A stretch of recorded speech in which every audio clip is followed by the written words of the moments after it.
প্রায় 3 দিন পরে আমাদের বাড়িতে নীরবতা পালন হচ্ছে।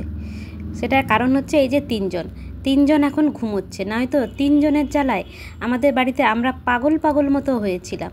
3 জনে মিলে একসাথে ঝগড়া, একসাথে মারপিট শুরু করেছিল। নতুন কেউ এলে এদের যেন কি বলবো, ওই যে মাথায় দেখছেন টুনটুনির 2টো কান দেখা যাচ্ছে। বাড়ির পালানোর অবস্থায় থেকে এখন নর্মাল অবস্থায় ফেরত এসেছে, দিয়ে ঘুমোচ্ছে। এখন 3-4 দিনও ঘুম দেবে, অনেক বাইরে ঘুরেছে তো তাই। আর আমার ছোট্ট বাবু পুচকি ও এইখানে ঘুমোচ্ছে, ওকে খুঁজে পাওয়া যায় না মাঝে মাঝে। চলুন দেখাই সাইলেন্টের কারণ। সকালবেলা শুরু হয়, মানে ভোর 6টা না 7টার থেকে টুল্লুবাবু চিৎকার শুরু করে বাইরে যাওয়ার জন্য। ভালো করে দেখলে বুঝবেন ধুলো বালি মেখে এসে ঘুমোচ্ছে। ওই যে 7টার থেকে শুরু হয়, 11টা অবধি চিৎকার নন স্টপ। আবার চোখ পিটি করে দেখায়, চিৎকার করতে করতে বাইরে যায়, ধুলোবালি মেখে এসে মানে ছাদে নিয়ে যাওয়া হয়, রোদ খাইয়ে ঘুম দিচ্ছে। এবারে টুনির পালা হচ্ছে। পুরো 7 দিন চিৎকার করে বাড়া বেরিয়ে এসে এখন ম্যাডাম শান্ত হয়েছে, এরকম আড়মোড়া ভেঙে ঘুমোচ্ছে। ওর জন্য জানালা দরজা সমস্ত বন্ধ করে রাখা হয়, যাতে আর পালাতে না পারে। যেই দেখেছে পালানোর আর রাস্তা নেই, টায়ার্ড হয়ে এবারে ঘুমোবে। এখন 2-3 দিন এইভাবেই পড়ে ঘুমোবে, কোনো হুঁশ নেই। এখন আর বয়ফ্রেন্ডের কথা ওর মনে পড়ে না, এখন পাড়া বেড়ানির কথা মনে পড়ে না। আবার আমাকে চোখ দেখায় নিয়ে। তারপরে নতুন বাবু আসার পর তো আরও মানে গর্জন করে ওঠে।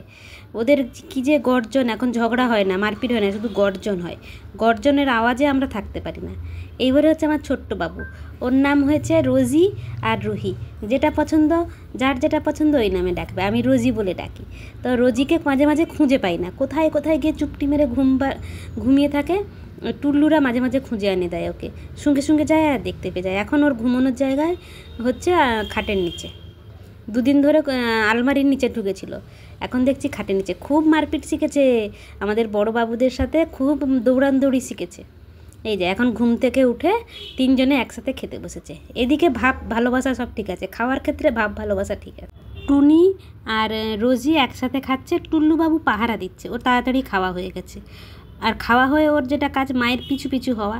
আর ছোটোবাবু তো খেয়ে যাচ্ছে। মা ভেবেছিল ওর মা হয়তো বাথরুমে যাবে, ওই জন্য বাথরুম পাহারা দিতে গেছিলো। আবার মাঝে মাঝে এরকম সঙ্গে দেখে। 3 দিন ধরে 3 জনে মিলে কম মানে গর্জন দেয়নি। আর ছোটোবাবু তো সবার সাথে খেলতে চায়, আর বড় বাচ্চা ধেড়ে বাচ্চা দুটো খেলতে চায় না, আর তখন মুখ দিয়ে গর্জন করে। সেইটা মোটামুটি কিছুটা কমেছে, ধীরে ধীরে আমার মনে হয় 3 জনেই একসাথে থাকতে পেরে যাবে। আপনাদের কি মনে হয়? ছোটোবাবুকে কি আমার টুনি মামুনি তার বাচ্চার মতো আদর করে রাখবে? এখনও আমরাও অপেক্ষায় বসে রয়েছি, টুনি কি একে বাচ্চার মতো রাখবে নাকি মারপিট করবে। যেহেতু মেয়ে, টুনি মেনে নেবে কিনা সেটাও একটা সন্দেহ। আর ইনি তো ধান্দায় আছেন, বাথরুম খুললেই আমি ঢুকবো, টুল্লুবাবু। আপনাদের মতামত আমাকে বলে যেতে পারেন কমেন্ট বক্সে।